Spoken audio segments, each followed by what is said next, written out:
আপনি এসছেন? বাবা মা আপনার জন্য অপেক্ষা করতে করতে ঘুমিয়ে পড়েছে। আপনাকে অনেকবার ফোন করেছিল, কিন্তু আপনাকে ফোনই পাওয়া যাচ্ছিল না। আমি আপনার জন্য ডিনার রেডি করে রেখেছি, আর আমিও খাবো না। খাইনি। আমি আজকে প্রমির সাথে দেখা করতে গিয়েছিলাম, ওকে আজকে সবকিছু বলে এসেছি। জি। ওকে এটাও বলেছি এদিকে সবকিছু সর্ট আউট করার পরে আমি এই সম্পর্কটা শেষ করে ওকে বিয়ে করবো। শুরুতে শুরুতে একটু কান্নাকাটি করছিল, পরে বুঝিয়ে বললাম আসলে অনেকদিনের সম্পর্ক তো কেউই কাউকে ছাড়া থাকতে পারবো না। কিন্তু দেখেন আমি না আপনার জীবনের ভালো মানুষটা না হতে পারলেও আপনার জীবনে খারাপ মানুষটা হতে চাই না। আমি চাই না যে সেলফিশের মতো নিজেরটা নিজে গুছিয়ে দেন হঠাৎ করে আপনাকে ডিভোর্স দিয়ে গায়েব হয়ে যেতে। ভাইয়ার কাছে শুনেছি আপনি জব করতে চাইতেন। জি। শুরু করছেন না কেন? এখানে আপনি আপনার মতো এক্সপিরিয়েন্স গ্যাদার করতে থাকেন, আপনি ওখানে সেট হয়ে গেলে তখন আমরা মিউচুয়ালি ডিভোর্সটাও কমপ্লিট করলাম। জি, আমিও ভাবছিলাম আমার কিছু একটা করা উচিত। এসির টেম্পারেচারটাকে একটু বাড়িয়ে দেওয়া যায়? আপনাকে একটা কথা বলবো? জি। আমার মনে হয় আপনি আজকে উপরে ঘুমান। কোনো সমস্যা নেই, আমি এখানে ঘুমাবো। আপনি এখানে ঘুমান, আমি বাইরে ম্যানেজ করে নিচ্ছি। আপনাকে একটা কথা বলি। জি।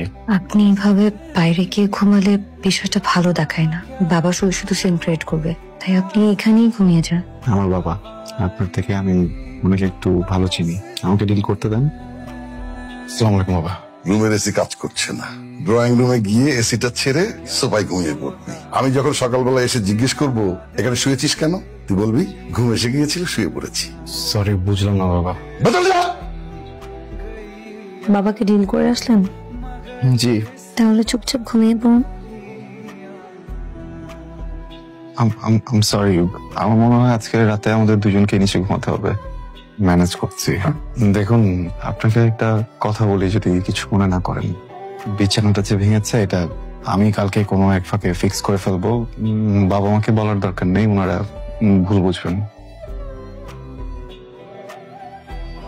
পিছন বাড়ির ছাদের ছেলেটা আছে না, পিচ্ছিটা, ওকে নিয়ে ঢুকতে দিয়েছিলাম। তো বিছানার উপর লাফাতে লাফাতে লাফাতে লাফাতে বিছানাটা ভেঙে ফেললো। তুই বাবা আমাদের রুমের দিকে যাচ্ছে, বাবা যদি গিয়ে দেখে বিছানা ভাঙা, তোমাকে আমাকে বুঝবে না। সেই জন্য তুমি এখানে লুকিয়ে আছো। বাবা, আমি ওকে পেয়েছি, ও এখানে লুকিয়ে আছে, তাড়াতাড়ি আসো। কিছুদিন আগে যে মানুষটাকে ভালোবেসে বিয়ে করেছি, আজকে তারই ছোট ভাই আমার হাজবেন্ড। কিন্তু কিছু করার ছিল না, আমার কিছু বলার ছিল না। যখন আমি ভেবেছি যে ঠিক আছে এবার কোনোভাবে সংসারটাকে গুছিয়ে নিই, তখন দেখলাম সেও আমাকে ছেড়ে দিয়ে তার জীবনটা গোছাতে চায়। এখানেও তো আমার কিছু বলার নেই, কিছু করার নেই। কিছু কিছু মানুষ পৃথিবীতে আসলে কিছু পেতে আসে না, আমি হয়তো ওই মানুষগুলোর ভিতরে একজন।